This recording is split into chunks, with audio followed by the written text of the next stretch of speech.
A new company in Boulder plans to beat the rising cost of gas with a high-performance, all-electric motorcycle. Yeah, it goes as fast as a regular bike and runs on batteries, so no more trips to the gas station. CBS 4's Dave Aguilera takes the bike on a test ride in tonight's Project Green Report. This bike has the same wheelbase as a full-size Harley-Davidson. The company is EVC, the electric vehicle company.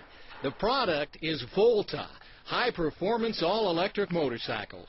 Performance-wise, this bike will do 0 to 50 in about 4.5 seconds. EVC will be producing a series of 6 different motorcycles that start around $8,000. In the series, you've got top ends that range from about 120 to about 175 miles an hour. So these aren't scooters that we're talking about? Absolutely. These are designed to be a daily commuter vehicle. Vehicles that never see the gas station.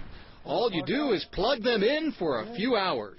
The Volta cycles are powered with 20 of these lithium-ion batteries right under the seat here. When those are fully charged, you could go up to 75 miles with the performance of a normal gas-powered motorcycle. Bill says you can go 100 miles on about $1 of electricity. The new Volta cycles will be available this summer. Dave Aguilera, CBS 4 News. That's a pretty sharp look to it, too.